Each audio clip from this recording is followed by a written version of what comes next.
Molotra tsy voafora. Molotra tsy voafora. Manasanao anaraka izany amin'ny mpitiavana.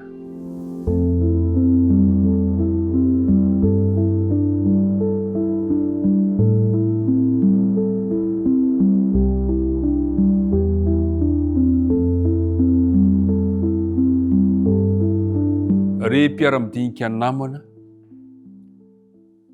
ampifaliana mandrakariva no hitafako, ifampiresahako, iaonako aminao amin'ny alalan'ity fandaharana izay manovo hery antsika ity, miarahaba anao amin'ny mpitiavana, ny fiadanan'ny tompony ho anao sy ny ankohonanao.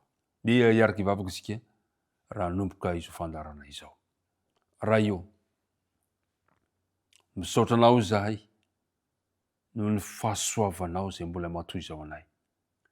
Misaotra anao zahay noho ny famindramponao izay vaovao isa-maraina ka tsy nalandritra anay.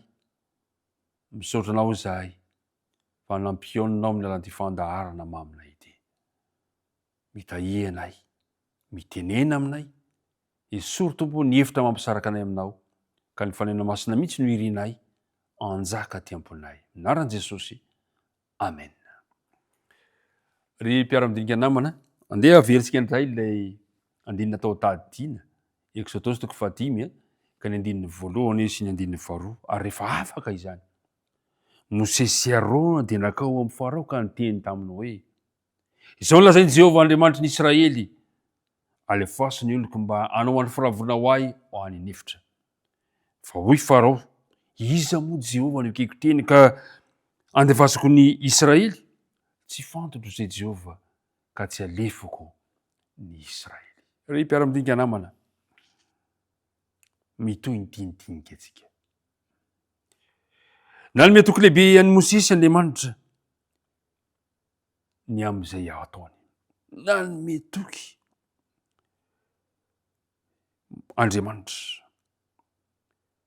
Ry mpiara-midinika namana, na dia azo antoka aza fanampahery an'i Mosesy ny feonany tamin'Andriamanitra, dia azo inona fa tao anatin'ny fotoana fohy ihany zany no nahazahoany faherezana noho ny valiteny izay nataon'ny vahoaka tamin'i Mosesy. Adiny Mosesy ny fampiherezan'Andriamanitra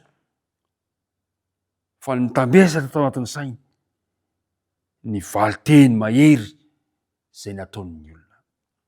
Inona no nitranga tao aorianan'izay teo zavatra tokoa? Zavatra nitranga dia izao, namoy fo ny Hebreo noho ny fahoriana sy ny fijaliana noho ny asa mafy nataony.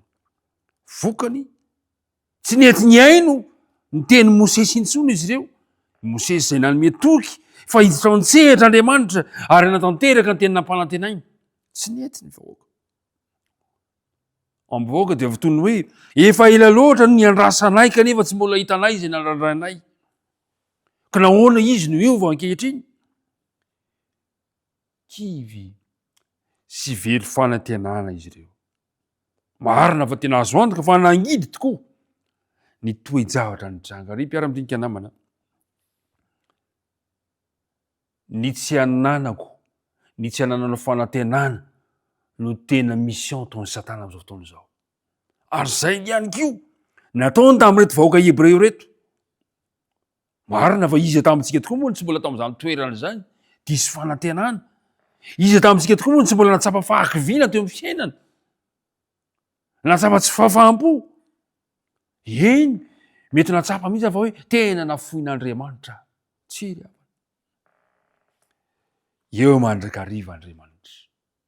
Tsy mahafoy antsika Andriamanitra. Mijery ny fiainantsika Andriamanitra.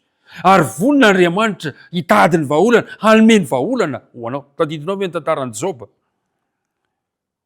Tadidinao ve ny tantaran'i Asafa mpanoratra ny Salamo? Dao jerevantsika anie voalaza ny Salamo 7:70. Salamo 7:70. Salamo 7:70 izay salamo nosoratan'i Asafa,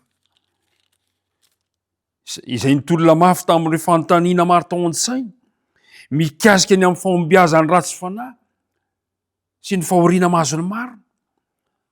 Ary teo anatrehan'ilay tolona mafy izay natrehany anefa no nafahananao ka tsy ho hevitra ihany na dia miteny azy izy manao hoe Andriamanitra ô, saika nibolisatra ny tongotro, saika solavaka ny diako, satria nialona ny mpirehare aho raha nahita ny fiadanana ny ratsy fanahy. Ao amin'ny Salamy 7:7 ka ny 2:2 ahitantsika an'izany. Taraina ny mpanao salamo. Kanefa dia izao no famarana ny teniny amin'ny 2:2 sy ny manaraka. Hoy izy hoe, na dia eo aza nefa zany toy ny zavatra zany tsy Jehovah. Dia hoy izy hoe, nefa izao dia eo aminao ihany mandrakariva. Mihazona ny tanako ankavanana ianao, ary ny sainao omenao aho no hitondranao aho, ary rehefa afaka izany dia ho raisinao amin'ny voninahitra aho. Iza no ahy any an-danitra, ary tsy misy ety ambony tany iriko tahaka anao. Na dia levona aza ny novoko sy ny foko, dia mbola vatolampy ny foko sy anjarako mandrakizay Andriamanitra. Ary mpiara-midinika namana, mafy ny zavatra hatrehany. Misy ny fahadisoam-panantenana, misy ny fahakiviana, kanefa andeha mba hitraka kely isika ka hijery an'Andriamanitra ka hanao hoe nefa izaho Jehovah eo aminao mandrakariva. Iza no ahy any an-danitra ary tsy misy ety ambony tany iriko tahaka anao. Ianao no anjarako, ianao no vatolampy ny foko, ianao no anjarako mandrakizay. Dia izao no voalaza ny amin'tinany azy amin'ny 2:20 amin'ny Salamy 7:70 manao hoe, fa izaho dia ny eo akaikin'Andriamanitra no mahatsara. Ary mpiara-midinika namana, nanome tokony vahoaka ny Andriamanitra amin'ny alalan'ny tantara maro ao anatin'ny soratra masina, fa omeny fiadanany, omeny fampahirizana, omeny tanjaka ireo izay misikitra aminy sy matoky azy, omeny fampahirezana ary omeny fahaizana miatrika ireo teny zavatra sarotra eo amin'ny fiainana. Ary mpiara-midinika namana, maneho ny fifandraisana hitirian'Andriamanitra hananana amin'ny vahoakany, ny tenin'ny fanekena manao hoe dia alaiko ahy ianareo. Ao amin'ny Exodosy 9:9, Exodosy 9:9 ka ny 7 izao no voalazany tenin'Andriamanitra, dia alaiko ahy ianareo, ho oloko ary ho Andriamanitrareo aho, ka dia ho fantatrareo fa izaho no Jehovah Andriamanitrareo, izay mitondra anareo hivoaka ho afaka amin'ny fanompona mafy ampanaoviny Egyptianina anareo. Ary mpiara-midinika namana, manome toky Andriamanitra fa mbola hijanona ho Andriamantsika izy, ary irinao mba ho olony. Izany no andeha hampahiry antsika amin'izao tontolo andro izao. Ny inona zavatra lalovantsika, ny inona mety ho zava-tsy sarotra, ny eo akaikin'Andriamanitra no mahatsara. Izy no Andriamantsika. Samy mahery mombanao anie Andriamanitra hiaraka hivavaka isika. Andriamanitra rainay any an-danitro, kanto mamy ery izany teninao izany. Misaotra Andriamanitra fa na dia anatin'izao andro sarotra izao aza dia omenao anay ny toky mba tsy hampitanondrika loatra anay amin'ity tany ity, fa mba hibanjina kosa ilay Andriamanitra izay mpamonjy anay, Andriamanitra izay vonona hiditra nitsehitra eo amin'ny fiainanay. Dia tantanao ary izay androany, aza mampifoina masaraka anay. Anaran'i Jesosy. Amen.